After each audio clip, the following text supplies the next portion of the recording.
नमस्ते भाई, कैसे हैं आप सभी लोग। और maths concept king YouTube channel पर हमारी एक सीरीज चल रही है जिसमें मैं आपको हर एक एग्जाम के जो भी भारत में होता है छोटा बड़ा उसके बेस्ट क्वेश्चंस छांट के करवाता हूं, जिससे बच्चों को बहुत ज्यादा फायदा होता है। तो जो हम कैरिबल एप्लीकेशन पर पढ़ाते हैं लाइव, उसके अलावा जो मुझे एक्स्ट्रा समय मिलता है वो भी मैं बच्चों को डेडिकेट करता हूं। बहुत ज़्यादा रिसर्च और मेहनत लगती है सवालों को फिल्टर करके, फिर उनको टाइप करवाना, फिर उनकी वीडियो रिकॉर्ड करना, फिर पब्लिश करना। आपको तो बस एक ही काम करना, केवल वहां से पढ़ना। देखिए, हर साल जो है इंडिया में बहुत सारे एग्जाम होते हैं और लगभग आजकल सारे एग्जाम करवा भी टीसीएस रही है। आप इन सारे क्वेश्चंस को नहीं सॉल्व कर सकते, ना ही आपके पास इतना समय है। तो लेकिन हर एग्जाम में जो अच्छे सवाल पूछे जा रहे हैं आप इनको जरूर प्रैक्टिस किया करो, ठीक है ना। ऐसा नहीं कि आप सीजीएल की तैयारी कर रहे हैं तो आप डीडीए के बेस्ट 25 सवालों को छोड़ देंगे या बीपीएससी के अच्छे सवालों को छोड़ देंगे। आपको करना सब कुछ पड़ेगा, ठीक है दोस्त। चलिए, तो इस वीडियो में दिल्ली डेवलपमेंट अथॉरिटी, जो आपका दिल्ली विकास प्राधिकरण है, उसके एएसओ के 2023 के पेपर में, असिस्टेंट सेक्शन ऑफिसर के पेपर में जो बेस्ट 25 सवाल पूछे गए हैं वो मैं आपको करवाऊंगा। इसमें अर्थमेटिक और एडवांस दोनों के ही सवाल हैं, ठीक है। बहुत अच्छे अच्छे क्वेश्चन है, जैसे आपकी सीजीएल, सीएचएसएल, सीपीओ, एमटीएस में आते हैं लगभग वैसा ही। पूरे चांस है कि अपकमिंग एग्जाम में इनके रिपीट होने के, ठीक है भाई। इन सभी वीडियोस की नोटिफिकेशन आपको हमारे इस टेलीग्राम चैनल पर मिलेगी, मैथ्स बाय गगन प्रताप। 11 लाख से 109 स्टूडेंट्स ऊपर हो चुके हैं। और भी जैसे अभी सीजीएल मेंस का पेपर हुआ तो मैंने उसकी कंप्लीट शिफ्ट का सॉल्यूशन कराया। अभी कोई भी प्रीवियस ईयर का पेपर होता है तो हम उसके यहाँ पे पीडीएफ अपलोड करते हैं, ठीक है जी। कोई नोटिफिकेशन आता है तो नोटिफिकेशन यहां पे होता है दोस्त, ठीक। अब जैसे हमने ज्योमेट्री के सर्कल के टॉप 10 सवाल सॉल्व करवाए इसी चैनल पर, उसकी नोटिफिकेशन आपको यहीं पे मिलेगी। मैं पीडीएफ भी अपलोड करता हूं, ठीक है ना। तो हर बच्चे, जो आप किसी भी एग्जाम्स की बेशक तैयारी कर रहे हैं, लेकिन आप इस टेलीग्राम चैनल को जरूर ज्वाइन कर लो, ठीक है दोस्त। चलो मन कर। अच्छा जी, इसके बाद मैं आपको बताना चाहता हूं कि भाई यूट्यूब पे तो हमारी प्रैक्टिस सीरीज चली रही है, लेकिन जो बच्चे बुक से प्रैक्टिस करना चाहते हैं घर पे बैठ के तसल्ली से कोने में, कि उनको कोई डिस्टर्ब ना करे, मोबाइल से दूर रखे, तो आप जिस भी एग्जाम की तैयारी कर रहे हो, हमने आपका काम बहुत आसान और एक सिस्टमेटिक वे में कर दिया है।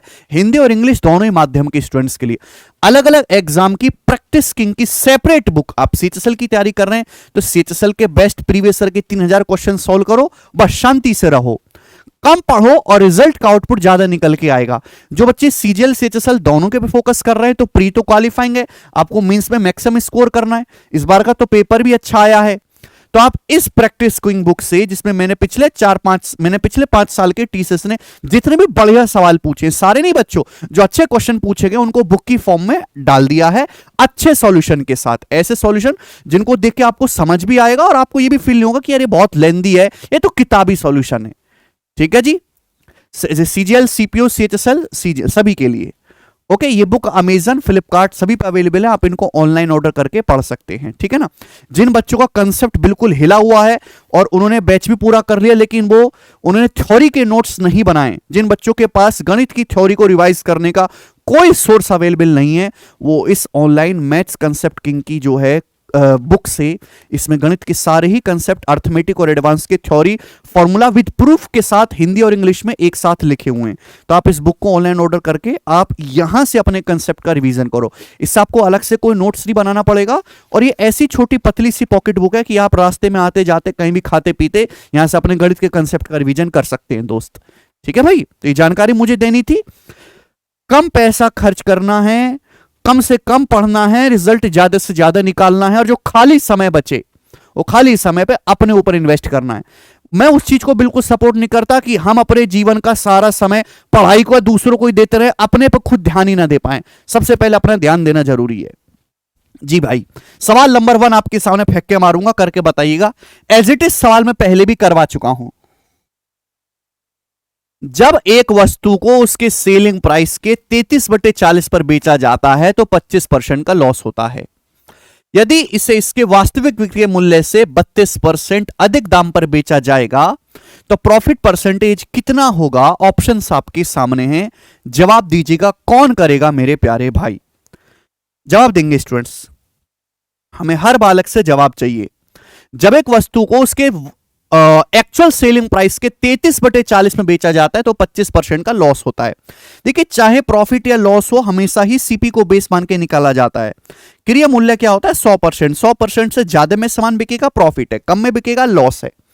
तो एक सामान को उसके एक्चुअल सेलिंग प्राइस के 33/40 पर बेचा जाता है। बटे 40 आ रहा है, तो बटे 40 की शक्ल देख के मैंने मान लिया कि माना एक वस्तु का जो एक्चुअल सेलिंग प्राइस है वो 40 यूनिट है, 40 यूनिट है, 40 रुपए। माने एक वस्तु का जो ओरिजिनल सेलिंग प्राइस है 40 है। अब 40 का 33/40 क्या होता है? 33, यानी कि 33 में बेचने पर, 33 रुपीज में बेचने पर आपको 25% का लॉस होता है।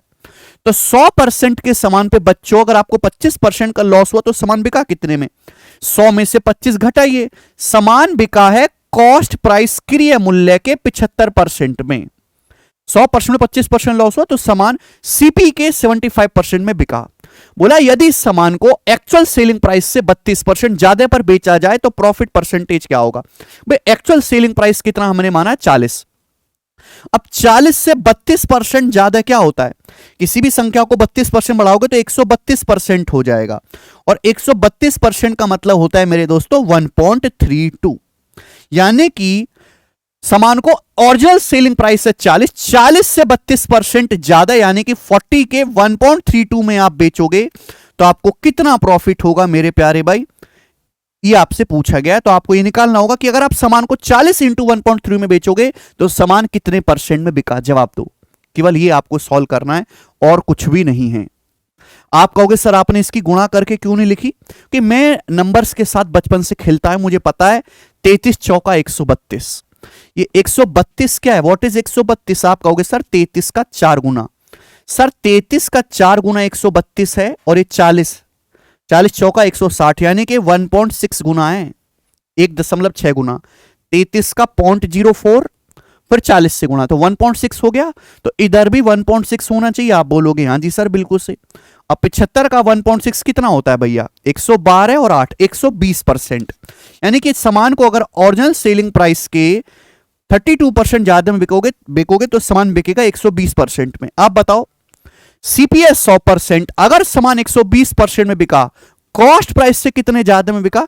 20% ज्यादा में बिका। यही आपका प्रॉफिट है। बी ऑप्शन सवाल का आंसर है। बहुत आसान तरीका है ये, बस एक बार आपको दिमाग में फिट करना है। ठीक है बच्चों, आप बोलोगे हाँ जी। अगला सवाल, सवाल नंबर 2, अलजेब्रा का बहुत प्यारा क्वेश्चन बनाएं। यदि m की पावर 28 प्लस 1 अपॉन m की पावर 14 बराबर 23 है तो इसका मान ज्ञात करें।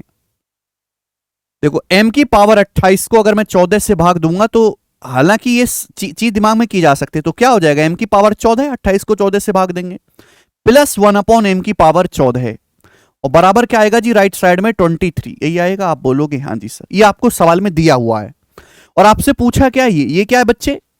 42 को 21 से भाग देंगे तो 21 आएगा, तो m की पावर 21 प्लस 1 अपॉन m की पावर 21, ये आपसे पूछा गया है मेरे प्यारे भाई। यानी कि x प्लस 1/x पैटर्न है, यहां x की पावर ये 14 है और यहां है 21। अब कैसे करें?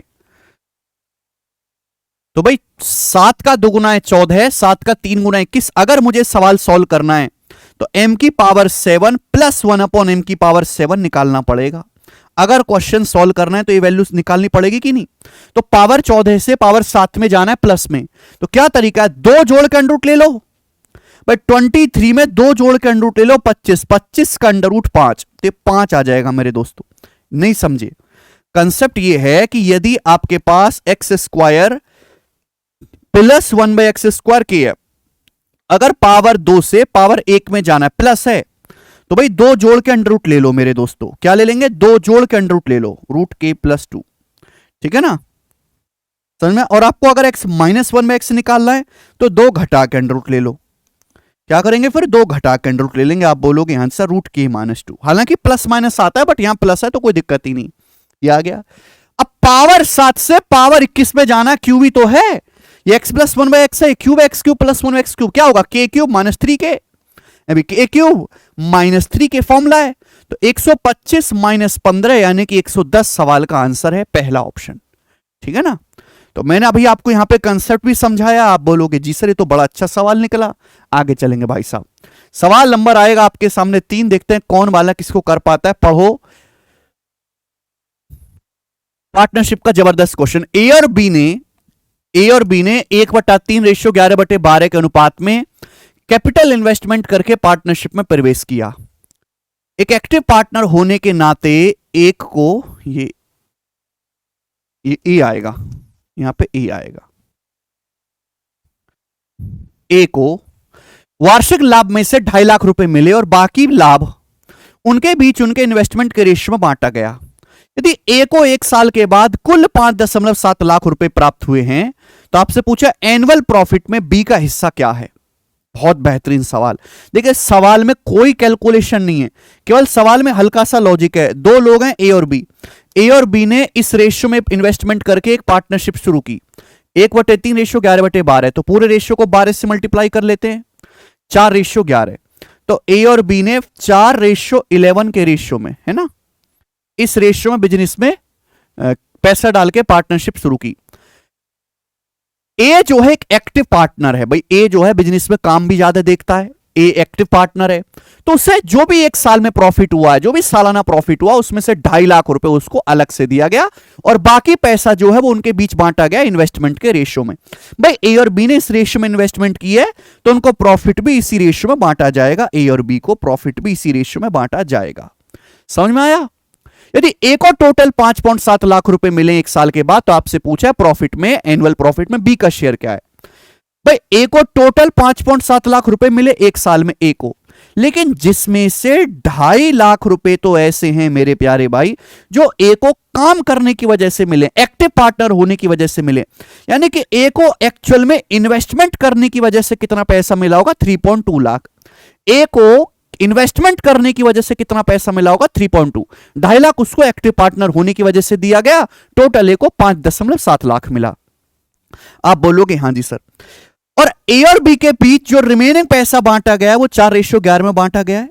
भाई ए को मिला इन्वेस्टमेंट करने की वजह से 3.2 लाख, 4/8 गुना, तो बी को कितना मिला होगा, 0.8, 11/88, 8.8 लाख प्रॉफिट हुआ होगा मेरे दोस्तों बी को, और इस सवाल का आंसर है बी ऑप्शन। ये होगा जिसका सॉल्यूशन। आपको इस सवाल को करने की जरूरत ही नहीं थी, आप ऑप्शन से देख सकते हैं कि बी का जो भी प्रॉफिट आएगा वो 11 से कटने वाला नंबर होगा वो एक ही ऑप्शन है और वो बी है, बस बात समाप्त। ये पूरा कुछ भी करने की आवश्यकता नहीं थी। समझ में हिसाब? आप बोलोगे हां जी बहुत सही, कोई दिक्कत नहीं। सवाल में अगला सवाल नंबर स्टूडेंट आपके सामने यहां पर 4 नंबर, जवाब दीजिएगा क्या है इसका उत्तर, बनाएं। यदि x into X plus Y plus Z 287, y into X plus Y plus Z 327, z into X plus Y plus Z 115 है, तो आपसे पूछा x plus Y plus Z का मान ज्ञात करें। यह सवाल कई दिनों से आने के लिए फड़फड़ा रहा था एग्जाम में, मैं पहले भी करवाता आया हूं उसको अलजेब्रा के मिसलेनियस में, और ऐसे ढेरों सवाल बनते हैं। ज्यादातर ऐसे सवालों को करने का तरीका क्या है, जोड़ दो। भाई हर एक में x plus Y plus Z है, तीनों इक्वेशन को क्या कर दो, तीनों को ऐड कर दो। जैसे ही तीनों को ऐड करूंगा तो हो जाएगा x plus Y plus z common, तीनों को ऐड करूंगा तो x plus Y plus z आ जाएगा कॉमन। ब्रैकेट में क्या बचेगा जी, यहां से ब्रैकेट में बचेगा x, यहां से बचेगा y, यहां से बचेगा z, तो ब्रैकेट में बचेगा x plus Y plus Z, और इन दोनों की गुणा होकर ये हो जाएगा x plus Y plus Z का होल स्क्वायर।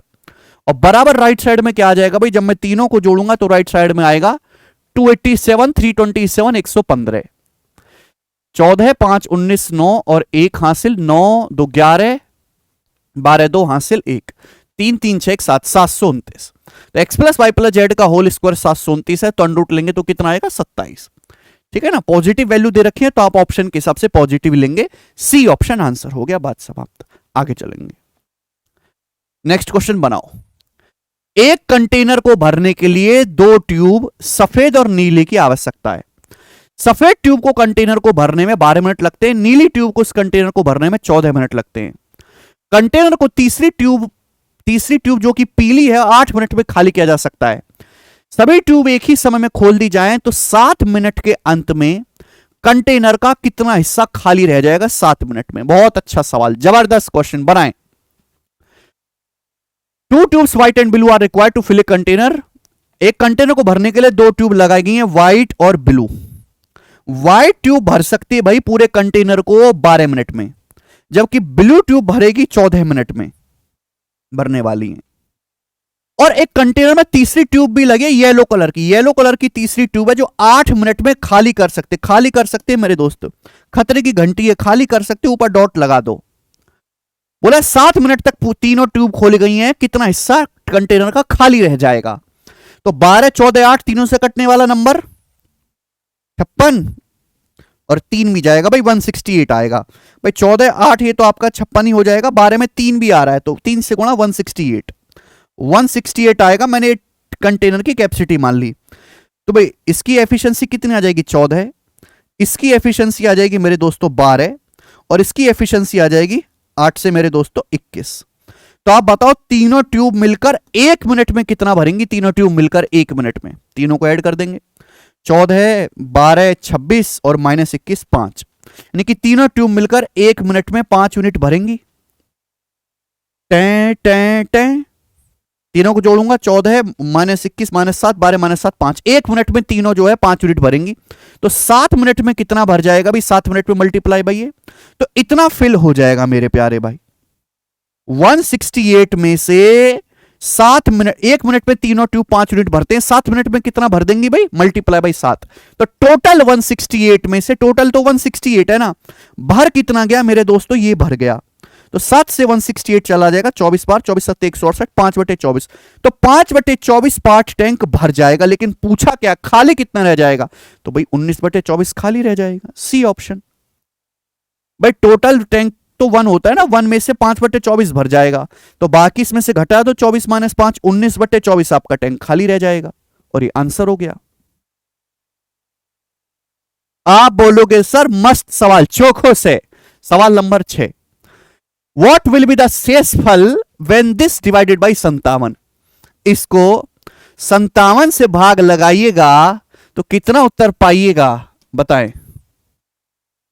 शेषफल में इसको 57 से भाग करेंगे तो कितना शेषफल आएगा बताएं भाई साहब। देखिए 56 एक बड़ा अच्छा नंबर है, ठीक है भाई, आप जानते क्यों अच्छा नंबर है। 56 को अगर 57 से भाग करेंगे तो शेषफल क्या आएगा? आप कहोगे सर 56 ना, नजदीक में -1। 56 57 से कितना कम है? 1 कम है, रिमाइंडर आएगा -1। तो भाई 56 को 57 से भाग करेंगे -1 आएगा, और -1 की पावर 45 -1। 56 को 57 से भाग करेंगे -1, रिमाइंडर आएगा -2। लेकिन ये तो नेगेटिव है, पॉजिटिव रिमाइंडर क्या आएगा भाई? आप डिवीजर क्या है, 57 से भाग करें तो 57 ऐड कर दो, यानी कि 55। बी ऑप्शन इस सवाल का आंसर है 55। कुछ भी नहीं था भैया, नेगेटिव रिमाइंडर का कंसेप्ट आपको पता होना चाहिए। अगला सवाल, सवाल नंबर है आपके सामने 7। हाँ, ये सवाल मेरा फेवरेट है, मैंने इस पे अलग से एक शॉर्ट्स भी बनाई थी। कुछ अलग हटके पूछा गया है, मुश्किल नहीं है, बिल्कुल भी क्रिएटिव है, ठीक है भाई। The number of side of a regular polygon named A is equal to S-1। एक रेगुलर पॉलीगन है ए नाम का, उसमें भुजाओं की संख्या S-1 है। And number of side of regular polygon B is equal to S+2। और एक रेगुलर पॉलीगन बी नाम का, उसमें भुजाओं की संख्या S+2 है। इनके एक्सटीरियर एंगल में, इनके बाह्य कोण में 6 डिग्री का अंतर है, इसका मान बताओ। आप जानते हैं रेगुलर पॉलीगन के सारे बाह्य कोण आपस में बराबर होते हैं, और रेगुलर पॉलीगन का, अरे क्या साइन इन कर रहा है ये, रेगुलर पॉलीगन का, ये चाइनीज माल सब धोखा दे रहा है? ये सब चाइनीज माल धोखा दे रहा है। अबे लिखता क्यों नहीं है? अच्छा ये लिखा कैसे, मैं तो मिटाना है। 1 सेकेंड, अब क्या, चलो देखिए, आप जानते हैं किसी भी रेगुलर पॉलीगन में एक्सटीरियर एंगल जो है वो क्या होती है? 360 डिग्री बाई n। n क्या है? Number of side. अगर किसी समबाहुभुज में भुजाओं की संख्या n है तो उसका प्रत्येक बाह्य कोण 360 डिग्री बाई n होगा। अब देखो, भुजा जितनी ज्यादा करोगे एक्सटीरियर एंगल उतना छोटा आएगा, भुजा कम होंगी तो एक्सटीरियर एंगल मेरे दोस्तों बड़ा आएगा। सिंपल सी बात है, ऊपर तो फिक्स है। अब नीचे वाली संख्या को अगर आप यहां पे बड़ा कर दोगे तो बाह्य कोण छोटा हो जाएगा। अब मेरे प्यारे भाई, दो आपके पास रेगुलर पॉलीगन हैं, ए और बी। ए और बी, आप बोलोगे हां जी सर। अब ए में भुजाओं की संख्या S-1 है और दूसरे रेगुलर पॉलीगन में भुजाओं की संख्या S+2 है। तो आप मुझे बताओ, रेगुलर पॉलीगन है ए, समबाहुभुज है, इसमें S-1 भुजाएं, तो इसका प्रत्येक बाह्य कोण क्या होगा? 360 डिग्री अपॉन S-1। अब एक दूसरा रेगुलर पॉलीगन बी है, इसमें भुजाओं की संख्या S+2 है, तो इसका प्रत्येक बाह्य कोण क्या होगा? 360 डिग्री अपॉन S+2। आप बोलोगे हां जी सर। क्योंकि यहां पे नीचे छोटी वैल्यू है तो ये बड़ा आएगा, यहां पे नीचे s+2 है, ये नंबर छोटा आ जाएगा 360 को भाग करने से। बोला इनके बाह्य कोण में 6 डिग्री का अंतर है, यानी कि इनका जो डिफरेंस है वो 6 डिग्री का है, ऐसा सवाल कह रहा है। तो आपसे पूछा s का मान, अगर आप यहां से सॉल्व करोगे तो बढ़िया क्वाड्रेटिक इक्वेशन बनेगी जिसको सॉल्व करने में लगेगा टाइम, वो आपको टाइम लगाना नहीं है। तो मैं इसको चेक करूंगा ऑप्शन से, कौन सा ऑप्शन इसको सेटिस्फाई करता है। देखो कितना प्यारा नंबर है राइट साइड में 6। मेरी टेक्नोलॉजी ये है कि जहां नीचे सड़े नंबर बन जाते हैं 11, 13, 17, 19, इनसे भाग करना मुश्किल है। अब जैसे 360 के नीचे सपोज एग्जांपल के लिए 19 बन जाए, अब 360 को 19 से कैसे भाग दोगे, दे ही नहीं सकते। तो ऐसे नंबर नहीं बनने चाहिए। जैसे मैंने पहला ऑप्शन मान लिया 11 माइनस 1 10, ठीक है, 11 में 2 जोड़ूंगा 13। अब 360 को 13 से भाग देना परम कठिन है। 17 17 2 19, 360 को 19 से भाग देना मुश्किल है। 15 मानता हूं इसका मान, 15 2 17, 360 को 17 से भाग देना कितना टफ काम है ही नहीं। यानी कि 3 ऑप्शन तो गलत हो गए, जो बचा वही सही होगा 13। करके देख लो चाहे। एस की वैल्यू अगर 13 मानते हैं हम लोग तो यहां पे क्या आएगा भैया, 13 माइनस 1 12, 360 बटे 12 30 डिग्री। 13 जमा 2 15, 360 को 15 से भाग देंगे कितना आएगा 24। तो 30 माइनस 24 6 डिग्री के बराबर है, बिल्कुल सही, सेटिस्फाई कर गया, यही आंसर है। आगे चलिएगा, रुकिएगा नहीं बंधु। सवाल नंबर है आपके सामने यहां पर 8 बनाएं। बहुत अच्छे अच्छे सवाल हैं डीडीओ के पेपर के, पूछो बनाएं।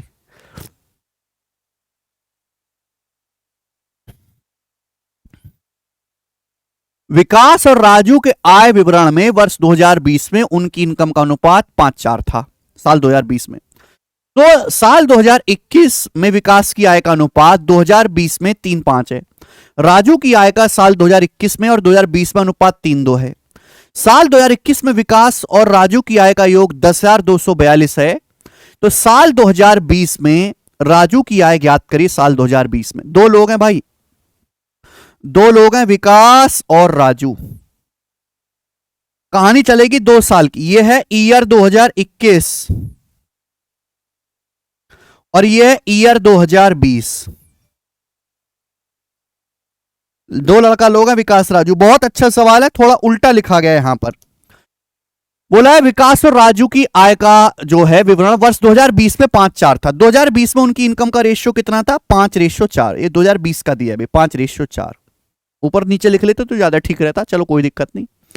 बोला 2021 और 2020 में विकास की इनकम का रेशियो 3:5 है। 2021 और 2020 में विकास की इनकम का रेशियो 3:5 है। 2021 और 2020 में विकास की इनकम का रेशियो 3:5 है विकास की इनकम का। चलो कोई दिक्कत नहीं, 2021 और 2020 में 3:5 है। और 2020 में 2020 राजू की इनकम का 2021 और 2020 में 3:2 है। राजू की इनकम का सन 2021 और 2020 में 3:2 है। वे 5 और 2 दोनों ही कटने वाले नंबर हैं, 1 पैसे की दिक्कत इसमें नहीं आएगी। सवाल पढ़ें, एक एक लाइन को ढंग से पढ़ो मेरे दोस्तों, भाई डाटा भी तो इजी रखना है। साल 2021 में विकास की इनकम का 2020 से 3:5 है कि 2021 में अगर विकास की इनकम 3 थी तो 2020 में 5 है। ये 3 और 2020 में 5, बात क्लियर, कोई परेशानी नहीं। और राजू की इनकम का मेरे दोस्तों देखो ऐसी, राजू की इनकम का 2021 में और 2020 में रेशियो 3:2 है। राजू की इनकम का 2021 और 2020 में रेशियो कितना है, ये 3:2 है। अब यहां पे 2 की जगह 4 लिखा हुआ है तो 3 की जगह 6 हो जाएगा, ये 6-4 हो जाएगा। आप बोलोगे आंसर रेशियो कितना होना चाहिए 3:2। अब 3:2 तो हो नहीं पा रहा तो 6-4 कर लेते हैं। आप बोलोगे यहां सब देखो सब कुछ बैलेंस है, सब कुछ आपस में कनेक्ट है। ये रेशियो 5-4 है, ये रेशियो 3-5 है, ये रेशियो 3:2 है, ठीक है ना। तो मेरे लिए तो आसान हो गया। बोला 2021 में विकास राजू की इनकम का योग 10,242 था। साल 2021 में विकास और राजू की इनकम का योग था 3 और 6 9। ये 3 है 6 9 यूनिट, इसकी 3 इसकी 6 9 की वैल्यू सवाल में 10,242 है। पूछा साल 2020 में राजू की है, साल 2020 में राजू की आई थी 4 यूनिट की वैल्यू आपसे पूछी है। तो 9 8 72, 4 8 32, एंड में 2 आ जाएगा, ये आंसर है सी ऑप्शन 4552। एंड में 5 आने का कोई मतलब ही नहीं भाई, 9 से एंड में 2 आ रहा है तो ये 9 8 72 ही गया होगा। यहां पे 4 8 32, एंड में 2 ही आएगा, जरूरत ही नहीं सॉल्व करने की। 2021 में दोनों की इनकम का योग 3 + 6 9 है। 9 की वैल्यू 10,242 है। कितने गुना करके देख लो चाहे। 9 एकम 9 बचेगा 1, 9 एकम 9 3 4 9 3 27 बचा 7 9 72। तो यहां भी 1138 हो जाएगा 4 की वैल्यू 1138। अब 4400 और 152, 38 चौका 152 होता है ना, तो 4552 हो जाएगा। 4552 रुपीज जिसका आंसर है ऑप्शन नंबर सी। बहुत अच्छा बेहतरीन सवाल है, सब बच्चों को पल्ले पड़ा होगा। आगे चलेंगे, एक और क्वेश्चन 9वां। यस, यदि a बराबर √3 + √4 + √5 तो इसका मान बताओ। देखिए डीडीए के जो बहुत ही ज्यादा आसान सवाल है, मैंने उनकी अलग से एक शॉर्ट्स वीडियो भी बना रहा हूं। हमारा मैथ्स वंडर इन सेकंड जो यूट्यूब चैनल है, शायद आपको ना पता हो तो मैं बता देता हूं। ठीक है, अच्छा इसमें नहीं है। Maths wonder in second YouTube channel है, उस पर मैं अलग से जो इजी सवाल पूछे जा रहे हैं अलग अलग एग्जाम, उनकी एक शॉर्ट्स वीडियो बना देते हैं। अच्छे सवालों को मैं सेपरेट पढ़ाते हैं। हालांकि इसकी भी वीडियो हमने बनाने की कोशिश करी शॉर्ट्स, पर वो 1 मिनट से ज्यादा की हो गई, तो चलो मैं इसको यहां बनवा देता हूं। ठीक है ना। ए बराबर √3 + √4 + √5 है, तो इसका मान बताओ। अच्छा सवाल, बेहतरीन कंसेप्चुअल सवाल अलजेब्रा का, जो दिमाग खोल दे बनाए। अब देखो √3 √5 कुछ नहीं कर सकते, √4 होता है 2। ये √4 का क्या मतलब है? √4 का मतलब सिंपल सा 2 है, तो 2 को हम इधर ले आते हैं, तो a - 2 बराबर √3 + √5। a - 2 बराबर √3 + √5। यही है, क्लियर है? मेरी जो है नजर एकदम क्लियर है कि मुझे यहां से देखो रूट हटाना है, कहीं रूट का जिक्र है नहीं, इसलिए मैं ये जो है 2 को इधर ले गया इंटीजर। अब यहां पावर a है, यहां a की पावर 4 है, पावर 1 से पावर 4 में जाना है, 2 बार स्क्वायर करना है, 2 बार स्क्वायर। तो अगर मैं इसका स्क्वायर करूंगा तो क्या आएगा? दोनों तरफ से a² -4a और +4, और राइट साइड में √3 + √5 का स्क्वायर क्या आएगा भाई? a + b का स्क्वायर, a² + b² + 2b, √3 का स्क्वायर 3, √5 का स्क्वायर 5, 3 + 5 8 + 2 √15, 3 पंजे 15। आप बोलोगे हाँ जी सर बिल्कुल सही। जब 8 इधर आएगा तो 4 - 8 हो जाएगा -4। जब 8 इधर आएगा तो 4 - 8 -4 हो जाएगा, बराबर 2 √15 ही आया। ठीक है ना। क्योंकि अगर मैं अब आप कहोगे सर ऐसा क्यों किया? अगर सपोज मैं इस 4 को उधर ही छोड़ देता, अब मैं दोनों तरफ से स्क्वायर करता हूं, तो रूट कहां खत्म हुआ मेरा? वो तो रहेगा ही।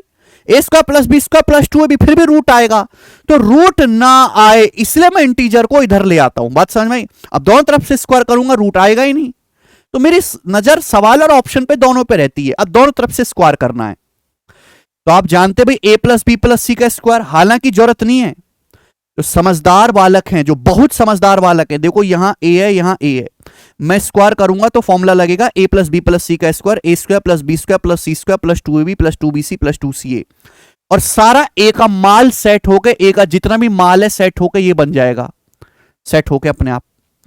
बस देखो a के बिना क्या आएगा? a के बिना a की नंबर आएगा यहां -4 का, a² + b² + c², -4 का स्क्वायर 16, बाकी सब में a आएगा, -2ab -2bc -2c, सभी में a आएगा। राइट साइड में बचेगा भाई, इसका स्क्वायर करेंगे 2 √15 का स्क्वायर 60, यानी कि बाकी सारा माल a का आएगा। जब ये 16 उधर जाएगा तो 60 - 16 44, 44 इस सवाल का आंसर है। जो समझदार बालक है वो तो करेगा ऐसे, जो नहीं है समझदार, जो नहीं पकड़ पाया मैं क्या कहना चाह रहा हूं, वो करेगा दोनों तरफ से पूरा स्क्वायर, कि पावर 2 से पावर 4 में जाना है, स्क्वायर करने के अलावा कोई रास्ता नहीं है।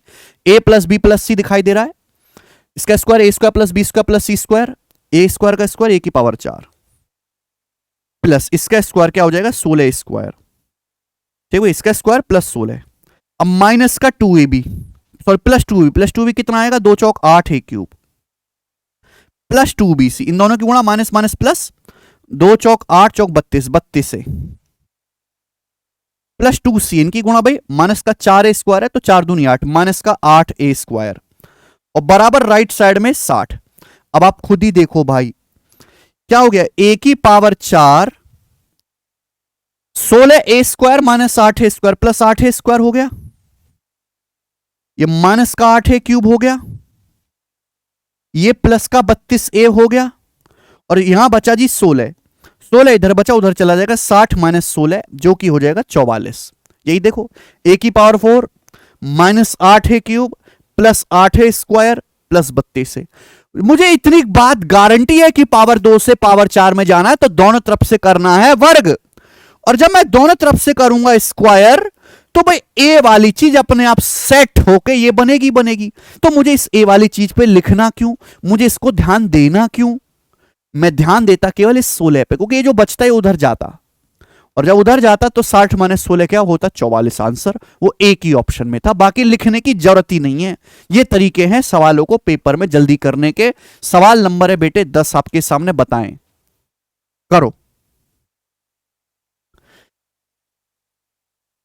600 रुपए को अमन, भुज और चोपड़ा साहब के बीच इस प्रकार बांटा जाता है कि अमन के हिस्से के 2/5वें हिस्से से 40 रुपए अधिक, भुज के हिस्से के 2/7 से 20 रुपए अधिक, और चोपड़ा साहब के हिस्से के 9/17 से 10 रुपए अधिक बराबर है। भुज का हिस्सा क्या है? भुज का हिस्सा, अच्छा, भुज के हिस्से के 2/7 से 20 रुपए अधिक, 2/7, भुज के हिस्से का 2/7, भुज के हिस्से का 2/7 करना है।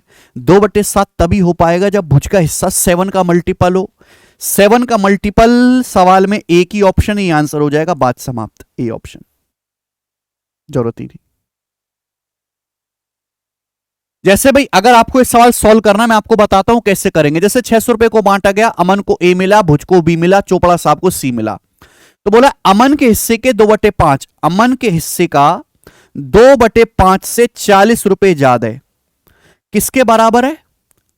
भुज के हिस्से का 2/7, भुज के हिस्से के 2/7 से 20 रुपए ज्यादा है, और चोपड़ा के हिस्से के 9/17, चोपड़ा के हिस्से के 9/17 से 10 रुपए ज्यादा है, बराबर है, तीनों बराबर है। भुज का हिस्सा बताओ। अगर आप इस सवाल सॉल्व करना चाहते हैं तो, और आपको तीनों का सम दे रखा है 600 रुपए, ए प्लस बी प्लस सी बराबर 600, ठीक है बच्चों। एक इक्वेशन है, इन दोनों से एक इक्वेशन बना लो, यहां से एक इक्वेशन बना लो, इन दोनों को यहां से एक इक्वेशन बना लो, और इक्वेशन पे इक्वेशन सॉल्व करते जाओ। एक तो तरीका ये हो जाएगा जो कि बहुत ही मुश्किल है, या फिर दूसरा तरीका कि आप इसको मान लो कि भाई माना ये के है, आप इसको मान लो कि ये के बराबर है, और यहां से आप ए बी सी की वैल्यू निकाल लो। आप ए का मान निकाल लो, बी का मान निकाल लो, सी का मान निकाल लो, और यहां पे रख दो। आप ए का मान निकाला, बी का मान निकाला, सी का मान के की टर्म में यहां रख दो, के की वैल्यू आ जाएगी। जब के की वैल्यू आ जाएगी तो सबका मान आ जाएगा। समझ में आया ना भाई? यहां से ए का मान निकालो, तो ए का मान क्या आएगा भाई? मैंने सभी को के माना है, तीनों बराबर है तो किसी ना किसी के तो बराबर है।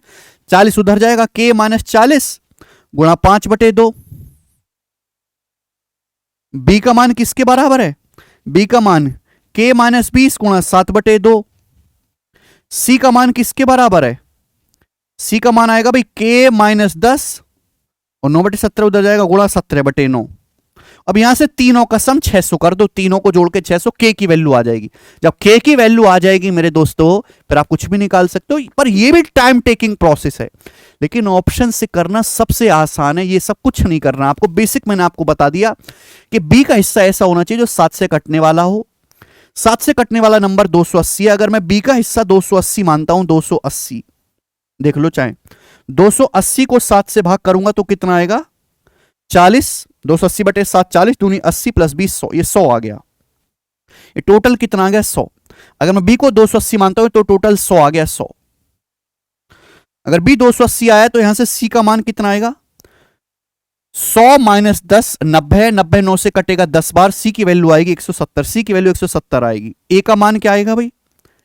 ये अगर 100 के बराबर हो गया तो 100 माइनस 40 60, 2 से 60 को काटेंगे 30 बार, और नीचे 5 से गुणा, ए का मान आएगा 150। क्या जोड़ के 600 आ रहा है? हाँ जी बिल्कुल 600 आ रहा है। सेटिस्फाई, तीनों को जोड़ो, एबीसी का 600 आ रहा है, संतुष्ट हो गया, तो ए ही इसका आंसर है। अगर दो ऑप्शन में 7 के मल्टीपल होते तो मैं क्या करता, यहां से बी का हिस्सा 280 है तो ये वैल्यू क्या आ जाएगी? 100। अभी अगर 100 के बराबर है तो सी का मान आ गया 170, सी का मान 170 आया, यहां से ए का मान निकालिए 150, तीनों को जोड़ के तो 600 आना चाहिए। हाँ जी आ रहा है। तो मैं फिर ऑप्शन को पूरा चेक करता, ठीक है भाई करता, लेकिन मैं ऑप्शन सी एक्स मान के तो बिल्कुल नहीं करता। हाँ जी, आगे बढ़ने से पहले एक बात और कि आपको बहुत मजा आ रहा होगा लेक्चर देखने में, थोड़ा सा मजा हमें भी दिलवाओ। तो जितने भी हमारे सोशल मीडिया प्लेटफॉर्म हैं, इंस्टाग्राम पे, ट्विटर पे, फेसबुक पे, और टेलीग्राम। सबसे इंपॉर्टेंट, आप कुछ करो ना करो बट एज ए स्टूडेंट आप अपना भला चाहते हैं तो हमारा टेलीग्राम चैनल जरूर ज्वाइन कर लो सभी भाई। लेकिन ये फेसबुक पेज जो है मैथ्स बाय गगन प्रताप, इस पर मैं डेली क्वेश्चंस अपलोड करता हूँ लेटेस्ट वाले। वहां पर हम शॉर्ट्स भी अपलोड करते हैं मैथमेटिक्स की। तो वैसे आजकल फेसबुक बर्बाद चल रहा है, लेकिन अगर आपके फोन में इंस्टॉल है तो आप फेसबुक पेज को जरूर ज्वाइन कर लें। ये सारे वेरीफाइड सोशल मीडिया हैंडल्स हैं हमारे, ठीक है भाई। चलिए नेक्स्ट बताएंगे, अगला सवाल 11 करो जल्दी से। यदि s प्लस टी बराबर p है, एस टी बराबर p है, p नहीं होगा, ये क्यों होगा? यदि s प्लस टी बराबर p है और एस टी बराबर क्यों है, क्यों है ना ऑप्शन में भी, तो आपसे पूछा s की पावर 4 प्लस टी की पावर 4 क्या होगा? पावर 4 निकालेगा बाद में, पहले S square plus T square तो निकालो, पावर 2 निकालो भाई। S square plus T square क्या आएगा भाई? S square plus T square क्या आएगा? एस प्लस टी का स्क्वायर, एस प्लस टी का square minus 2st, minus 2st। आप बोलोगे हाँ जी सर ये होता है। अरे ए प्लस बी के स्क्वायर का क्या फॉर्मूला है? ए प्लस बी के स्क्वायर का फॉर्मूला है ए प्लस बी का स्क्वायर माइनस 2ab। ये ए स्क्वायर प्लस बी स्क्वायर का फॉर्मूला है। बोलो हाँ कि ना, आप बोलोगे हाँ सर ये किया हमने। अब देखिए पावर 2 से भी पावर 4 में जाना। अब इसका क्या कंसेप्ट है मेरे दोस्तों, मैं लिख दे रहा हूं पूरा, हालांकि जरूरत नहीं होनी चाहिए पेपर में, पेपर में जरूरत नहीं होनी चाहिए, ना ही आपको लिखना है। Minus twice of S square T square, यही फॉर्मूला है, ठीक भाई। ए की पावर 4 प्लस बी की पावर 4 बराबर A square plus B square का whole square minus 2a square B square. यहां पे केवल आपको छोटे बालक की तरह वैल्यू रखनी है भाई। इसकी वैल्यू आएगी पी स्क्वायर माइनस 2q का होल स्क्वायर, और एस टी कितना है क्यू, ये माइनस 2q का होल स्क्वायर। तो p की power 4 plus 4q square minus 2q square, तो प्लस 2q स्क्वायर आएगा। यहां से plus 4q square minus 2q square, plus 2q square आएगा। माइनस 2 भी करेंगे तो माइनस 2 दूनी 4p square Q, minus 4p square क्यों आएगा, क्यों स्क्वायर नहीं आएगा? तो आंसर है पहला ऑप्शन ही, पहला ऑप्शन आंसर है। मैं जरूर नहीं कि आगे पूरा खोलूं, मैं तो केवल ऑप्शन को एलिमिनेट करूंगा। आगे चलेंगे जी, सवाल नंबर 12 डीडीए एएसओ का। ऐसा ही क्वेश्चन आपके, बिल्कुल ऐसा ही मेरे दोस्त, इसके अलग से भी हमने एक छोटी वीडियो बनाई है, जीडी के पेपर में आया था 2022 में, हालांकि वो थोड़ा ज्यादा अच्छा था, बनाए। Ravi wants to purchase a washing machine and checks the rating of product that is 7/10 for features and 9/10 for durability. Based on his requirement, Ravi gives a weightage of 70% to features and 50% for durability. Find the final rating for washing machine. Washing machine की final rating क्या है? जवाब दे मेरे दोस्त। रवि एक washing machine खरीदना चाहता है और वो रेटिंग देना चाहता है, ठीक है ना। And checks the rating of product that is 7/10 for features and 9/10 for durability. उसने चेक किया कि फीचर्स के हिसाब से जो उसकी रेटिंग है वो 7/10 है, फीचर्स के हिसाब से जो उसकी रेटिंग है वो 7/10 है, जबकि ड्यूरेबिलिटी के हिसाब से 9/10 है। वो अपनी जरूरत के हिसाब से भी, हर आदमी का नेचर अलग अलग है, वो 70% वेटेज देता है मेरे दोस्तों फीचर्स को, और 50% वेटेज देता है वो ड्यूरेबिलिटी को। यानी कि अगर मशीन आपके पास आएगी तो हम 70% तो उसका भाई वेट चेक करेंगे कि भाई इसमें फीचर कितने हैं, और बाकी 50% हम ये भी चेक करेंगे कि ये कितनी चल पाएगी, कितने दिनों तक टिक पाएगी, कपड़ा धो पाएगी। तो मशीन की फाइनल रेटिंग क्या देनी पड़ेगी? अब सुनो, आंसर आउट ऑफ 10 है, तो भाई फीचर्स की जो है वो 70% है। क्लियर है? आप बोलोगे आंसर, रेटिंग कितनी दी है? 7/10, तो 70% का 7/10 कितना आ जाएगा? 7×7 7×7 4/9 हो जाएगा आउट ऑफ 10। आप बोलोगे हाँ जी सर बिल्कुल सही। और ड्यूरेबिलिटी के हिसाब से मेरे दोस्तों, टिकाऊपन के हिसाब से हम 50% वेटेज दे रहे हैं, तो 9/10 का 50% कितना आ जाएगा? 4.5। पर ड्यूरेबिलिटी की रेटिंग क्या दी है? 10 में से 9 नंबर दिए, पर ड्यूरेबिलिटी तो हम 50% ही देखेंगे, बाकी 50% हम और कुछ चीज देखेंगे। तो 9/10 का 50% कितना आ जाएगा? 9×5 45, 4.5 आउट ऑफ 10। तो टोटल कितना आएगा? 4.9 में 4.5 जोड़ेंगे तो आ जाएगा 9.4। 9.4 आउट ऑफ 10 मशीन की रेटिंग हो जाएगी। ए ऑप्शन आंसर है। बोलो,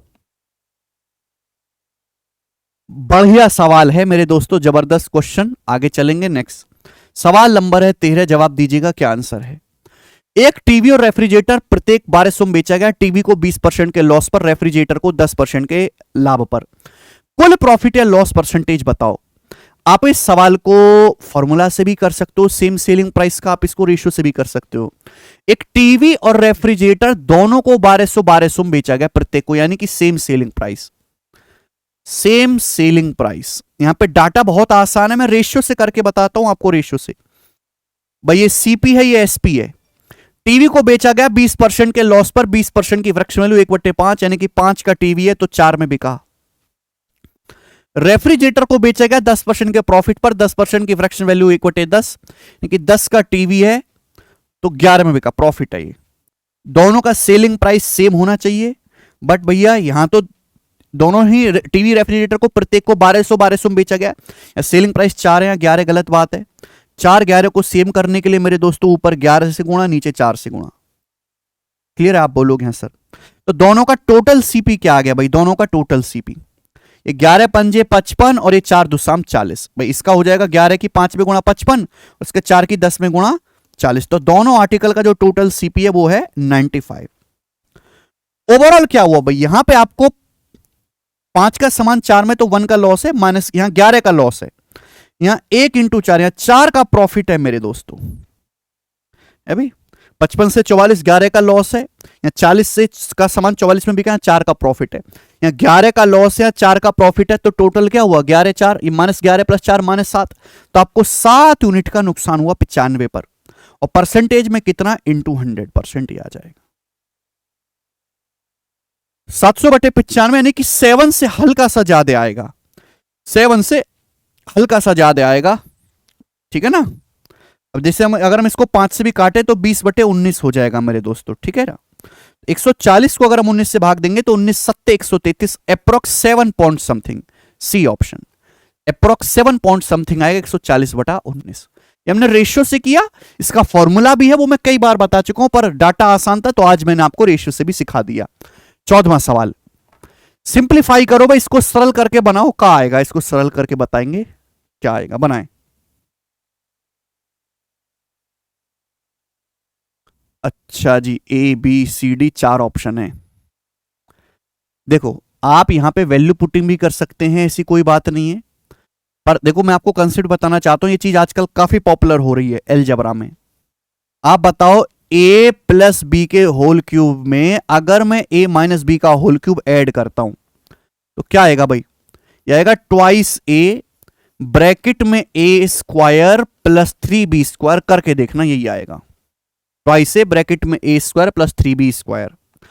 लेकिन अगर मैं a प्लस बी क्यूब में से a माइनस बी का क्यूब घटाता हूं तो आएगा जी पहले ट्वाइस b आ रहा है ना, तो अंदर b² plus 3a², twice B bracket में b² प्लस 3a²। इससे आप तुरंत कर पाओगे, ये वही तो है, a प्लस बी का whole cube minus a minus B का होल क्यूब माइनस है ट्वाइस ऑफ b का मतलब y², ट्वाइस y² आएगा मेरे दोस्तों। ये तो ऑप्शन ही नहीं हो सकते ये वाले, तो ब्रैकेट में b², बी अंदर तो माइनस आएगा ही नहीं, अंदर तो प्लस ही आएगा, ये आंसर है। तो मैं ऑप्शन से तो 1 सेकंड में उड़ा दिया सवाल को। ट्वाइस b ब्रैकेट में b² y² का होल स्क्वायर y की पावर 4 प्लस 3a², अब x² का होल स्क्वायर x की पावर 4, अंदर तो प्लस ही आएगा ना, माइनस आने का तो कोई मतलब ही नहीं, तो ये उत्तर हो जाएगा बी ऑप्शन। तो कंसेप्ट पता है तो सवाल का आंसर तो आएगा और इवन जल्दी आएगा। ये बताओ सवाल नंबर 15, धनंजय एक वाटर हीटर को 7440 में बेचकर 24% का लाभ कमाता है। वाटर हीटर का लागत मूल्य 5% बढ़ जाता है, वह समान लाभ अर्जित करना चाहता है, समान प्रॉफिट अर्जित करना चाहता है, समान प्रॉफिट। तो लगभग नया लाभ प्रतिशत क्या होगा? New profit percentage. देखो इस सवाल में आंसर परसेंटेज में पूछा है तो इसकी कोई जरूरत नहीं आपको कंफ्यूज करने के लिए दिया है। धनंजय वाटर हीटर को बेचकर 24% का लाभ कमाता है। लाभ किस पे होता है? सीपी पे। धनंजय वाटर कूलर को बेचता है, वाटर हीटर को, 24% का लाभ कमाता है। 24% लाभ का मतलब कि 100 रुपए का सामान है तो धनंजय 124 में बेचता है, 124 में धनंजय को लाभ होता है 24% का। 100 का सामान 124 में बेचा। बोला वाटर हीटर का सीपी 5% बढ़ जाता है, पहले 100 रुपए का था, अब 100 का 5% बढ़ के 105 हो गया। समान लाभ अर्जित करना चाहता है। भाई पहले कितना लाभ था, पहले 100 रुपए का सामान 124 में बिक रहा था, 24 का प्रॉफिट। आज भी उसकी दिल की इच्छा है मुझे 24 का ही प्रॉफिट हो। समान लाभ अर्जित करना चाहता था, पहले भी 24 प्रॉफिट कमा रहा था, आज भी 24 प्रॉफिट कमाना चाह रहा है। तो नया प्रॉफिट क्या होगा मेरे दोस्तों, तो 24 रुपए का प्रॉफिट 105 पर, कितने रुपए पर, अब सीपी 105 हो गया, परसेंटेज में कितना, इंटू 100% आ जाएगा। यही है, ये आपको कुछ भी लिखने की जरूरत नहीं थी मेरे दोस्तों। आप खुद सोचो, सीपी 100 है, सीपी 5% बढ़ गया, सीपी हो गया, नया सीपी हो गया 105, प्रॉफिट पहले 24 रुपए था 100 पे, आज भी 24 है, तो 105 पे 24 का प्रॉफिट करना है केवल, बात समाप्त। आप बोलोगे हाँ जी सर, ये 5 से 20 और ये 21, 3 अट्ठे 24 और ये आपका 7, तो आ गया जी 160/7। 22 सत्ते 154, 23 सत्ते 161, 23 से हल्का सा कम, ये रहा ऑप्शन 23 से हल्का सा कम, सी ऑप्शन इसका उत्तर हो जाएगा। 23 सत्ते 161 होता है ना। अगला, एस स्क्वायर माइनस 5√2s+1 बराबर 0 है, तो ये बताइए क्या होगा, s³ + 1/s³। अगर ये क्वेश्चन सॉल्व करना है तो आपको पहले s + 1/s निकालना पड़ेगा। वो कितना आएगा मेरे प्यारे भाई, यहां से आसानी से निकलेगा। अगर मैं पूरे को s से डिवाइड कर दूं तो s + 1/s, ये -5√2 उधर चला जाएगा, 5√2। सिंपल सी बात है, ऑब्जर्वेशन करने वाली। अब पावर 1 से पावर 3 में जाना, क्या फॉर्मूला, k³ - 3k है भाई। अगर x + 1/x है तो x³ + 1/x³, k³ - 3k, 5√2 का क्यूब क्या आएगा, 5 का क्यूब 125, √2 का क्यूब 2√2, तो 125 दूनी 250√2 आएगा, 250√2 - 3k, 3k का मतलब 3 पंजे 15√2, तो ये हो जाएगा मेरे प्यारे भी आपका 235√2 आंसर, बी ऑप्शन। बताइएगा, आप बोलोगे सर आसानी चल रहा है मामला तो अभी तक। नेक्स्ट क्वेश्चन देखेंगे प्यारे दोस्त। नेक्स्ट सवाल, सवाल नंबर 17, इलेक्शन का क्वेश्चन लग रहा है, बनाओ। 3 उम्मीदवार मंगेश, रोहित और अमर को चुनाव में मंगेश को रोहित से 35% अधिक वोट मिले। मंगेश ने भी अमर को 62,000 वोटों से हराया। यदि यह ज्ञात है रोहित को अमर से 20% अधिक वोट मिले। अच्छा जी, रोहित को अमर से 20% अधिक वोट मिले, तो वोटिंग सूची में मतदाताओं की संख्या ज्ञात करें। यह देखते हुए कि वोटिंग सूची में 80% मतदाताओं ने मतदान किया है और कोई भी वोट इनवैलिड नहीं है। बहुत बेहतरीन सवाल, देखो काफी अच्छा बेहतरीन लैंग्वेज के साथ लिखा गया। देखते हैं कौन कौन कर पाता है। एक चुनाव में 3 कैंडिडेट अपना परचम लहरा रहे हैं, मंगेश, रोहित और अमर। ठीक, अब ध्यान सुनेगा भाई, एक जब भी कोई चुनाव होता है तो गांव में एक लिस्ट आती है जिसमें वो लोगों के नाम होते हैं जो वोट डाल सकते हैं। अब 80% लोगों ने ही वोट डाले। अब जितने लोगों ने वोट डाले हैं वही तो मिलेंगे इन तीनों को, यानी कि टोटल वोट आपके 80% डले हैं, डाले वोट, और कोई भी इनवैलिड नहीं है। तो 80% जो वोट डले हैं, इन डाले गए वोटों में से ही मिलना है मंगेश, रोहित और अमर को। यही है, मंगेश को रोहित से, पहले एक एक लाइन पढ़ो, मंगेश को रोहित से 35% वोट ज्यादा मिले और रोहित को अमर से 20% अधिक वोट मिले। यानी कि मंगेश का बेस है रोहित, रोहित का बेस है अमर। अगर मैं मान लेता हूं, ध्यान से सुनिएगा, कि अमर को 100 वोट मिले, तो पहले रोहित को अमर से 20% ज्यादा, रोहित को 120 मिले। आप बोलोगे सर आपने पहली लाइन से क्यों नहीं शुरुआत करी? भाई सवाल को अगर ध्यान से देखोगे तो पता चलेगा ना, मंगेश का बेस है रोहित और रोहित का बेस है अमर, रोहित को अमर से, तो सबसे नीचे अमर है, अमर की तुलना रोहित से है, और सॉरी रोहित की तुलना अमर से है और मंगेश की तुलना रोहित से है, सबसे नीचे अमर बैठा है। तो अगर अमर को 100 वोट मिले हैं तो रोहित को 120। अब 120 से 35% ज्यादा है, 120 का 35% क्या होता है, 7/20, यानी कि ये आ जाएगा 42। तो 120 से 42 ज्यादा आ जाएगा जी आपका 162, 162, यानी कि मिले 162। बोलो बात क्लियर है? यानी कि तीनों लोगों को जो वोट मिले हैं, मोहित, रमेश, रोहित, सॉरी मंगेश, रोहित और अमर, उनको जो वोट डले हैं उसकी संख्या का रेशियो ये हो जाएगा। सवाल बोला है मंगेश ने अमर को 62,000 वोटों से हराया, मंगेश को 162 वोट मिले, अमर को 100। तो मंगेश ने अमर को कितने वोटों से हराया? 62। 62 की ही वैल्यू सवाल में 62,000 दी है। कितने गुना? तो आप कहोगे सर 1000 गुना। तो तीनों लोगों को टोटल वोट कितने मिले? मिलाकर तीनों लोगों को कितने वोट मिले? तो 162 प्लस 120 प्लस 100, ये हो जाएगा 28 और ये 38, 382। 382 तीनों लोगों को मिलाकर 382 वोट मिले। 382 की वैल्यू क्या आएगी? अगर 62 की वैल्यू 62,000 है तो 382 की वैल्यू आएगी 38,000, 3,82,000, 30। यानी कि तीनों लोगों को मिलाकर इतने वोट डले हैं, 3,82,000। सवाल पूछा है वोटिंग सूची में कितने मतदाता थे? वोटिंग लिस्ट में, जो गांव में लिस्ट आई थी, उसमें कितने वोटर्स थे? अब मुझे इसकी कोई जरूरत नहीं है, मैंने ये पता लगा लिया कि डाले गए वोट जो हैं वो 3,82,000 हैं। डाले गए वोट कितने हैं? 80%। वोटिंग लिस्ट में जितने लोगों के नाम थे उसमें से 80% लोगों ने वोट डाले हैं। ये 3,82,000 80% की वैल्यू है। तो 1% की वैल्यू क्या होगी? बटे 80। 100% की वैल्यू क्या होगी? Multiply by 20। ये आएगा मेरे दोस्तों, ये आपका आंसर होगा। यहां से कैलकुलेट करेंगे तो ठीक है जी। अब आप मेरे दोस्तों यहां पर अच्छी तरीके से जानते हैं कि ऊपर जो भी नंबर आएगा वो 25 से कटने वाला। देखो ये तो 20 से चला ही जाएगा ना, 20 पंजे 100 और 20 चौक 80, ठीक है भाई। और 4 से ये मेरे दोस्तों 1000 भी जाएगा 250 बार। तो यानी कि एंड में जो है आपका, और 382 गुणा 5, एंड में जो है मेरे दोस्तों आपका 5 ही आना है। ये 55 तो नहीं आएगा एंड में। इन दोनों में से एक आंसर होगा मेरे दोस्तों। एंड में 6 भी नहीं आएगा।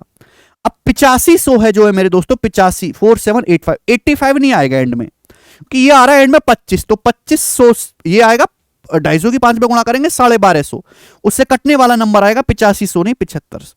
D option 477500। क्लियर है? आप बोलोगे हाँ जी सर बिल्कुल सही, कि एंड में देखो यहां पे 250 आ रहा है, 250। तो 85 नहीं आएगा, क्योंकि 85 तो कटेगा ही नहीं मेरे दोस्तों, 25 से 75 कटेगा। तो बेहतरीन सवाल एक आपके सामने 18वां क्वेश्चन। यदि you square plus 1 by you square है, सॉरी ये थोड़ी सी टाइपिंग मिस्टेक हो जाती है, you square plus 1 by you square बराबर 31/9 है, ठीक है ना, तभी हो पाएगी बात, दोनों जगह सेम है। यू पॉजिटिव है, आपसे पूछा यू क्यूब प्लस 1/यू क्यूब का मान बताओ। करें बच्चों, बिल्कुल सिंपल क्वेश्चन है, एकदम सिंपल। पावर 2 दी है, पावर 3 में आपको जाना है। You square plus 1 by you square 31/9। अभी कंसेप्ट समझाया कि ये सवाल तभी सॉल्व होगा जब आप u प्लस 1/u पता करेंगे। अब पावर 2 से पावर 1 में जाना है तो क्या, 2 जोड़ के अंडर रूट ले लो। 31/9 में 2 जोड़ के अंडर रूट ले लो।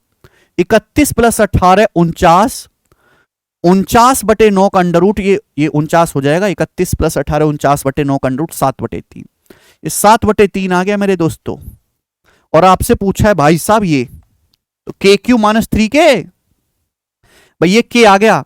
फॉर्मूला क्या है, अगर x प्लस 1 में x के है तो x क्यू प्लस 1 x के क्यू माइनस 3k। अब चूंकि फ्रैक्शन में है तो ये वैल्यू ज्यादा इजी रहती है। के क्यू माइनस 3k इंटीजर है ना, इंटीजर होता तो के क्यू माइनस 3k लगाते, लेकिन ये फ्रैक्शन में है तो भाई यहां पहले के कॉमन ले लो, 7/3, और 7/3 का स्क्वायर अंदर है 49/9, और ये माइनस का 3। तो 49 में से 27 घटाएंगे तो कितना आएगा, 22। तो 22/3 आएगा। यानी कि ऊपर बन गया मेरे प्यारे भाई 154/9, सॉरी 154/9 बनेगा, 154/27, ठीक है ना। 7/3 का स्क्वायर 49/9 आएगा ना भाई, तो ये बटे 9, 9 तो 27 और ऊपर 154। तो बेहतरीन प्रश्न है मेरे दोस्तों, मुझे लगता है कि आपको समझ में आया होगा। आगे चलेंगे, अगला सवाल, सवाल नंबर है आपके सामने 19। ये वाली वैरायटी करो। ये टाइप बहुत फेमस है दिल्ली के पेपर में, दिल्ली पुलिस कांस्टेबल में, हेड कांस्टेबल में, दिल्ली एसआई में काफी ज्यादा ये सेम सवाल पूछा गया है। एक कमरे में कुछ लड़के हैं और कुछ बेंच हैं। यदि प्रत्येक बेंच पर 5 लड़के बैठते हैं, प्रत्येक बेंच पर तो दो लड़कों के पास बैठने के लिए कोई बेंच नहीं होगी। यदि प्रत्येक बेंच पर 6 लड़के बैठते हैं, 6 लड़के, तो 2 बेंच खाली रह जाती हैं, 2 बेंच। बेंचों की संख्या और लड़कों की संख्या का योग क्या है, यह आपसे पूछा गया है। सवाल को करने के कई सारे तरीके हैं। देखो, एक तो कुछ बच्चे ऐसे करेंगे कि माना x लड़के हैं और y बेंच है। इससे क्या होगा, 2 वेरिएबल हो जाएंगे, 2 वेरिएबल, मुश्किल हो जाएगी बात। थोड़ा सा दिमाग लगाओ तो आप केवल एक ही वेरिएबल से काम कर सकते हो, चाहे आप लड़कों को x मान लो या बेंच को। जहां से आपको इजी लग रहा हो, किसी भी एक वेरिएबल से काम चल जाएगा। तो मैंने मान लिया कि x बेंच है, x मैंने मान लिया कि जो है x बेंच एक क्लास में है, ये ना कमरे में x बेंच है। अब प्रत्येक बेंच पर 5 लड़के बैठते हैं, तो 2 लड़कों के बैठने के लिए कोई बेंच नहीं होगी। तो आप मुझे बताओ, यहां मैं लिख रहा हूं लड़कों की संख्या, यहां मैं लिख रहा हूं बॉयज, बॉयज, ठीक है ना। हमारे पास कितने बॉयज हैं? अगर x बेंच है, हर बेंच पे 5 लड़का बैठेगा, तो लड़के कितने हो जाएंगे, 5x। 2 लड़कों के लिए कोई जगह नहीं बची, यानी कि मेरे दोस्तों 2 लड़के और हैं, टोटल लड़के हो गए। बेंच x, हर बेंच पे 5 लड़के बिठा देंगे, टोटल हो जाएंगे 5 गुणा x, 2 बाकी रह गए लड़के प्लस 2 और, ये हो गए लड़कों की संख्या। हर बेंच पर 6 लड़के बैठते हैं, अगर हर बेंच पर हम, x बेंच है, हर बेंच पर 6 लड़के बिठा देंगे, तो लड़के हो जाएंगे 6x। 2 बेंच खाली रह जाती। अच्छा, 2 बेंच जो खाली रही, इसमें से -2 मत कर देना, 2 बेंच खाली रह जाती हैं मेरे प्यारे भाई। इसका मतलब यह हुआ कि हर बेंच पे आपको 6 लड़के बिठाने थे, तो 2 बेंच पे बैठते 12 लड़के। 2 बेंच पे कितने स्टूडेंट बैठते, 12। यानी कि मेरे दोस्तों बिल्कुल डायरेक्ट मैं आपको बताता हूं, ध्यान सुनेगा। x बेंच है, हर बेंच पे अगर 6 स्टूडेंट बैठाते हैं, तो 2 बेंच खाली रह जाती है। x बेंच में से 2 बेंच खाली रहेंगी, तो केवल x - 2 बेंच पर ही, x - 2 बेंच पर ही बैठे हैं आपके 6 लड़के। हर बेंच पर 6 लड़के हैं, और कितनी बेंचों पे आगे, वो x - 2 बेंचों पर ही आगे 2 बेंच तो आपकी खाली रहेंगी, x बेंच से 2 खाली रहेंगी, बैठे कितने पर हैं, केवल x - 2 पर। तो भाई ये भी लड़कों की संख्या, ये भी लड़कों की संख्या बराबर होना चाहिए कि नहीं, आप बोलोगे यार ये भी बेंच लड़कों की संख्या, ये भी लड़कों की संख्या बराबर, तो 6x और 5x x आ जाएगा। बताइए, अब यहां से 6 दूनी -12 है, और ये इधर जाएगा तो 14 है, तो x की वैल्यू आ गई 14। तो बेंचों की संख्या 14 आ गई। बेंच अगर 14 आ गई, तो बॉयज कितने आ गए मेरे दोस्तों, बॉयज कहीं भी रख दो वैल्यू, चाहे यहां चाहे यहां रख देते हैं, 14 पंजे 70, 2 72, तो 14 बेंच है, x बॉयज है। आपसे इनका योग पूछा है, लड़कों की और बेंचों की संख्या का योग आ जाएगा 86। सी ऑप्शन आंसर है सवाल का, 86। बहुत अच्छा सवाल है, जबरदस्त क्वेश्चन। तो यहां आप एक ही वेरिएबल मान के सवाल सॉल्व कर सकते हो, आपको 2 वेरिएबल मानने की जरूरत नहीं है, कि वेरिएबल जितने ज्यादा होंगे सवाल उतना लेंदी हो जाता, लेंदी आपको करना नहीं है। बताएं, यदि 9x + 10y = 2, xy = 1, तो 729x³ + 1000y³, ये तो वैल्यू पुटिंग वाला भी नहीं है भाई, सॉल्व भी करना पड़ेगा। ध्यान से अगर देखोगे, 729 क्या है, ये 9x का क्यूब प्लस 1000 है, 10y का क्यूब, ये a³ + b³ का सवाल है बच्चों। a³ + b³ का formula a + b × a + b का whole square -3ab, a + b 2 × a + b का होल स्क्वायर -3ab। 3ab का मतलब 3ab, 3 नाम 27, 2 शाम 270 xy। क्लियर है, आप बोलोगे हाँ जी सर। xy कितना है मेरे दोस्तों, 1 है, ये हो गया xy 1। तो 270 - 2, ये 2 का स्क्वायर 4 - 270 आ जाएगा, माइनस का 266, तो निगेटिव आएगा, आंसर निगेटिव आएगा मेरे दोस्तों, और एंड में 2 आएगा, ये आंसर है, माइनस का 532। अच्छा सवाल है, केवल आपको फॉर्मूला पता होगा तो आप कर पाओगे जी। ओके भाई साहब, एक और प्रश्न आपके सामने है, यह भी इलेक्शन का है, बता दें चलो। एक चुनाव में 3 उम्मीदवार है, जीतने वाले उम्मीदवार को 65% वोट मिले, और तीसरे स्थान पर रहने वाले उम्मीदवार को 3% वोट मिले। घोर बेइज्जती भाई, जीतने वाले उम्मीदवार को दूसरे और तीसरे उम्मीदवार द्वारा प्राप्त संयुक्त वोटों से 6000 वोट अधिक मिले हैं। कुल वोटों की संख्या, एक चुनाव में 3 उम्मीदवार हैं, फर्स्ट, सेकंड, थर्ड, ये जीतने वाला है मेरे दोस्तों विनर। विनर को मिले हैं 65% वोट। ये सवाल एकदम लल्लू है, 65%। सवाल में केवल इसी लाइन से काम चल जाएगा, जीतने वाले उम्मीदवार को दूसरे और तीसरे उम्मीदवार द्वारा प्राप्त कुल वोटों से 6000 वोट ज्यादा मिले। Winning candidate got 6000 more votes than the combined votes obtained by second and third. भाई टोटल वोट्स तो 100% होती ना, 100 में से 65% जीतने वाले को मिली, तो बाकी की दोनों को 35% मिली होंगी। 100 में से 65 घटाएंगे तो यानी कि जीतने वाले उम्मीदवार को बाकी दोनों के कंबाइंड वोटों से कितने ज्यादा मिले, 30% वोट एक्स्ट्रा मिले। और सवाल के अकॉर्डिंग जीतने वाले उम्मीदवार को बाकी दोनों उम्मीदवार के कुल वोटों से 6000 वोट ज्यादा मिले। 30% की वैल्यू 6000 है तो 100% की वैल्यू 20000 है, तो टोटल वोटर जो है वो 20,000 है। ये सवाल का आंसर होगा सी ऑप्शन ठीक लग रहा है हमें, तो ये बताएंगे अगला सवाल 22वां क्वेश्चन। ठीक है जी, यदि ए बराबर 177, बी बराबर 178, सी बराबर 179, तो 2a cube plus 2b cube plus 2c cube minus 6abc क्या होगा बताएं। यानी कि यहां पे फर्जी का 2 लगा रखा है, इसकी तो 2 की तो कोई जरूरत ही नहीं है, 2 कॉमन ले लो यहां पे, यहां से 2 आप पहले कॉमन ले लो, 2 कॉमन। अल्टीमेटली मेरे दोस्तों इस सवाल में आपको ये निकालना है a cube plus b cube plus c cube minus 3bc का दुगना।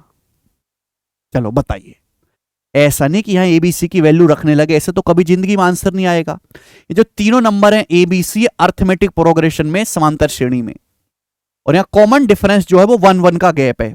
आपको पता अगर 3 संख्याएं समांतर श्रेणी में है, 3 संख्याएं समांतर श्रेणी में है, तो इसकी जो वैल्यू होती है मेरे दोस्तों, जो इसकी वैल्यू होती है वो क्या है, thrice of middle number into common difference का होल स्क्वायर, थ्राइस इंटू बीच की संख्या इंटू कॉमन डिफरेंस का होल स्क्वायर। बोलो, यानी कि 6 2 3 6, बीच का नंबर 178 है, कॉमन डिफरेंस यहां पे 1 है, 1 का स्क्वायर 1, 6 48, यानी कि मेरे दोस्तों आपका ये आना चाहिए 8, ये आ नहीं रहा है, यानी कि यहां कुछ प्रॉब्लम है।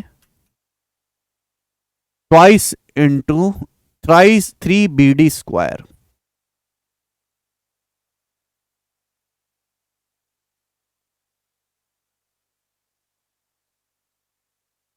सॉरी 9bd स्क्वायर है, सॉरी 9bd स्क्वायर। कंसेप्ट है 9 into middle term into common difference का whole square, 9 into middle term, 9 into middle term into common difference का होल स्क्वायर है। तो 2 नाम 18 इंटू 178, कॉमन डिफरेंस यहां पे तीनों संख्या समांतर श्रेणी में 1 आएगा, 8 मट्टू 64, यानी कि 4, ये उत्तर आ जाएगा। ठीक है बच्चों, आगे चलते हैं। ये बताएं, सवाल नंबर है आपके सामने यहां पर 23। टाइम एंड वर्क का कुछ अलग लग रहा है। देखिए, आकाश, विक्रम और ऋषभ चित्रकार है। आकाश एक दीवार को 12 दिन में पेंट कर सकता है, विक्रम 8 दिन में, ऋषभ उसी काम को आकाश और विक्रम दोनों के द्वारा लिए गए आवश्यक समय के 4/5 समय में पूरा कर सकता है। आकाश विक्रम 3 दिन तक एक साथ काम करते हैं, आकाश विक्रम, ठीक है। शेष काम ऋषभ द्वारा किया जाता है, तो ऋषभ ने पूरे दिन काम किया, ऋषभ ने पूरे दिन काम किया, इसकी संख्या, अच्छा, find the number of full days Rishabh worked for, Hindi में थोड़ा सा गलत लिखा हुआ है, पूछा है find the number of full days Rishabh worked for. चलिए, आकाश, विक्रम और ऋषभ नाम के 3 प्राणी हैं, ठीक, चलिए कोई प्रॉब्लम नहीं। आकाश एक दीवार को 12 दिन में पेंट कर सकता है, 12 दिन में, और विक्रम कर सकता है 8 दिन में, जबकि ऋषभ 4/5 समय में कर सकता है, ऋषभ जो है 4/5 समय में कर सकता है। तो 12 और 8 का एलसीएम मेरे दोस्तों 24 मान लिया हमने, 24। आप बोलोगे हाँ जी सर बिल्कुल सही, तो इसकी एफिशिएंसी कितनी आ जाएगी, 2, और इसकी एफिशिएंसी आ जाएगी 3। ये बात क्लियर है, आप बोलोगे हाँ जी सर। सवाल के अनुसार ये बोला गया है कि ऋषभ जो है वो आकाश और विक्रम दोनों जितना समय लेते हैं उससे 4/5 समय लेता। अगर ऋषभ समय 4/5 लेता है तो उसकी एफिशिएंसी तो रिवर्स होगी ना, 5/4, एफिशिएंसी तो रिवर्स होगी ना, 5/4। टाइम और एफिशिएंसी का रेशियो एक दूसरे का उल्टा होता है। अगर आप ध्यान से पढ़ो, ऋषभ उसी काम को आकाश और विक्रम दोनों के द्वारा लिए गए आवश्यक समय के 4/5वें समय में पूरा कर सकता है। यानी कि इसका मतलब है कि ऋषभ की जो एफिशिएंसी है वो आकाश और विक्रम का कितना है, 4/5 है। सॉरी, टाइम एफिशिएंसी का रेशियो उल्टा होगा कि नहीं, 5/4 आप बोलोगे यहां सर। यानी कि मेरे दोस्तों अगर इन दोनों की एफिशिएंसी 5 है तो ऋषभ की एफिशिएंसी कितनी आएगी, अगर इन दोनों की एफिशिएंसी 5 है तो 5 का 5/4 25/4 आ जाएगी ऋषभ की एफिशिएंसी। बोलो मुझे एफिशिएंसी जो रहता है डेज तो निकालना ही नहीं। आकाश विक्रम 3 दिनों तक एक साथ काम करते हैं। आकाश विक्रम 3 दिन में कितना काम करेंगे, एक दिन में 5 यूनिट काम करते हैं, 3 दिन में काम करेंगे बेचारे 15, बचा काम कितना 9। इस बचे काम को ऋषभ कितने दिन में करेगा, तो 9 काम 25/4 एफिशिएंसी के साथ 36/25 दिन में करेगा। और 36/25 दिन का मतलब मेरे दोस्तों 2 दिन ही लग जाएंगे पूरे पूरे। D option. यहां पे यही पूछा है, find the number of full days reserved work for, full days, number of full days, यानी कि 36/25 जो आएगा 1.44 आएगा वैसे तो, लेकिन लगभग लगभग आपके 2 दिन ही तो लग गए। ठीक है जी। अगला सवाल, सवाल नंबर है भाई साहब आपके सामने 24। पी और क्यू केंद्र एल और एम वाले दो वृत्तों की त्रिज्याएं हैं, उनकी पूछा है कॉमन टेंजेंट कितनी होगी, पी माइनस क्यू से बड़ा है एल एम और पी प्लस क्यू से छोटा है। बहुत बेहतरीन, ये जबरदस्त सवाल है, अच्छी तरीके से लिखा हुआ है। 2 सर्कल हैं, पी और क्यू उन दोनों सर्कल के सेंटर हैं और एल और एम उनकी जो है वो, पी और क्यू केंद्र एल और एम वाले दो वृत्तों की त्रिज्याएं हैं। ठीक है, एल और एम सेंटर है, पी और क्यू दोनों सर्कल की रेडियस है। यहां पे बोला है सेंटर के बीच की जो दूरी है वो रेडियस के डिफरेंस से बड़ी है और रेडियस के सम से छोटी है। यानी कि इसका मतलब यह कि दोनों सर्कल एक दूसरे को 2 पॉइंट पे इंटरसेक्टिंग सर्कल हैं। ये दोनों जो सर्कल हैं वो एक दूसरे को 2 अलग अलग बिंदुओं पर प्रतिच्छेद करते हैं। देखो मेरे प्यारे भाई, अगर 2 सर्कल एक दूसरे को अंदर से टच करते हैं, अंदर से, तो उनके सेंटर के बीच की दूरी होती है रेडियस का डिफरेंस। अगर 2 सर्कल बाहर से टच करते हैं तो इनके सेंटर के बीच की दूरी होती है रेडियस का सम। तो इसकी रेडियस r1, इसकी r2 हो जाएगी, तो r1 प्लस r2। लेकिन अगर मेरे दोस्तों दोनों सर्कल के सेंटर के बीच की दूरी उनके रेडियस के डिफरेंस से बड़ी है और त्रिज्याओं के योग से छोटी है, इसका मतलब ये दोनों जो सर्कल हैं एक दूसरे को इस तरीके से 2 अलग अलग पॉइंट पर इंटरसेक्ट करते हैं, अलग अलग पॉइंट पर, ए और बी पर। अगर केंद्रों के बीच की दूरी रेडियस के डिफरेंस के बराबर है तो अंदर से टच है, केंद्रों के बीच की दूरी रेडियस के सम के बराबर है तो एक्सटर्नली टच है, और यहां पर सेंटर के जो बीच की दूरी है वो रेडियस के डिफरेंस से बड़ी है लेकिन त्रिज्याओं के योग से छोटी है, तो ये इंटरसेक्टिंग सर्कल है। इस केस में दोनों सर्कल की 2 ही टेंजेंट होंगी और ये दोनों डायरेक्ट कॉमन टेंजेंट होंगी, तो 2 ही टेंजेंट हम यहां पर खींच सकते हैं। सी ऑप्शन आंसर होगा। बहुत जबरदस्त प्यारा मीठा सवाल मेरे दोस्तों ये बना यहां से। ठीक है जी, ओके। आखिरी सवाल करने से पहले मैं आपको बता देना चाहता हूं कि जो बच्चे सीजीएल की प्रैक्टिस किंग बुक का बहुत समय से इंतजार कर रहे थे, जिनको 2024 में सीजीएल का एग्जाम देकर इंस्पेक्टर बनना है, तो वो बुक मार्केट में आ चुकी है। आप इस सीजीएल के बेस्ट प्रैक्टिस किंग जो क्वेश्चन है, टोटल 6200 सवाल में से मैं 3000 क्वेश्चन ही आपके लिए छोड़े चैप्टर वाइज। आप इस बुक को ऑनलाइन ऑर्डर करके पूरा अगर आप बनाओगे तो मैं आपको गारंटी देता हूं कि आने वाले सीजीएल से नीचे स्तर के जो भी एग्जाम उनके प्री को आप आराम से उड़ा दोगे। ओके भाई, लास्ट क्वेश्चन 25वां और जबरदस्त सवाल है एवरेज का, और भी छोटे छोटे एग्जाम्स में पूछा गया लेकिन इसकी लैंग्वेज थोड़ी हटके है। ये सवाल पहले भी आ चुका है, आता रहेगा, लेकिन इसकी लैंग्वेज थोड़ी डिफरेंट है। आई से शुरू होने वाले 5 लगातार पूर्णांकों का औसत जे है। i+2 से शुरू होने वाले 8 लगातार पूर्णांकों का औसत क्या है, और आंसर आपको आई की ही टर्म में बताना है। लगातार पूर्णांक मतलब गिनती 1 2 3 4 5 6 7 8 9 10 11 12। अब ये सवाल को करने के 2 तरीके, या तो आप अपनी मर्जी से लगातार पूर्णांक एज्यूम कर लो, या फिर आप जानते हैं अगर कोई भी अर्थमेटिक प्रोग्रेशन या समांतर श्रेणी है तो उसका जो एवरेज होता है वो मिडिल टर्म होता है, बीचों बीच की संख्या। अब आई से शुरू होने वाले 5 लगातार पूर्णांक है, एक ये आई है, पहला क्या है आई, ठीक है ना। अब आई से शुरू होने वाले 5 लगातार पूर्णांक 1 2 3 4 5, तो इनका जो एवरेज आएगा मेरे दोस्तों ये आएगा 5 पहला जो नंबर है मेरे दोस्तों वो क्या है, पहला जो नंबर है वो आपका आई है। आई से शुरू होने वाले 5 लगातार पूर्णांक है, ये i+1, ये i+2, ये i+3, i+4। अब इनके बीचों बीच में नंबर आ रहा है तो ये एवरेज होना चाहिए बेसिकली, और यही आपको इसका नाम दिया गया जे, इसी का नाम आपको जे दिया गया है। अब आपसे बोला i+2 से शुरू होने वाले 8 लगातार पूर्णांकों का औसत। एक्चुअली ये जो जे है यही तो आपका i+2 है, i में 1 जोड़ेंगे फिर 1 जोड़ेंगे तो यही आपका i+2 हो जाएगा। अब इसी से शुरू होने वाले, इस i+2 से शुरू होने वाले 8 लगातार पूर्णांकों का औसत क्या है, तो i+2, फिर ये अगला, ये 3 4 5 6 7 8, ऐसे 8 लगातार पूर्णांक है। अब 8 पूर्णांकों का एवरेज क्या आएगा, तो देखो बीचों बीच में ये दोनों नंबर आएंगे, 3 नंबर इनके पहले हैं 3 नंबर इनके बाद में। अगर 8 लगातार पूर्णांक है मेरे प्यारे, भी इसको हटाओ, 8 लगातार पूर्णांक है तो बीचों बीच में चौथा नंबर और पांचवा नंबर आएगा, यानी कि इन दोनों का एवरेज निकालना है। अब खुद ही सोचो, अगर ये i+2 है तो ये i+3 है, ये i+4 है, क्या हो जाएगा i+5, और ये क्या हो जाएगा मेरे दोस्तों आपका i+6। एक एक बढ़ता जाएगा ना, 2 में 1 जोड़ेंगे, 3 में 1 जोड़ेंगे 4, फिर उसमें जोड़ेंगे 5 और ये 6। अब एवरेज जो आएगा मेरे दोस्तों इनके बीचों बीच का नंबर आएगा। अब इनके बीचों बीच का नंबर क्या होगा, इन दोनों को जोड़ के आधा कर दो, यानी कि 2i+11/2 इस सवाल का आंसर है, बी ऑप्शन। जबरदस्त, बेहतरीन सवाल। और इसी के साथ डीडीए के सारे बेस्ट 25 क्वेश्चंस का यहां पे पूर्णतः अंत होता है। मुझे लगता है कि आपको ये वीडियो क्लास करके बहुत मजा आया होगा दोस्तों, ठीक है जी।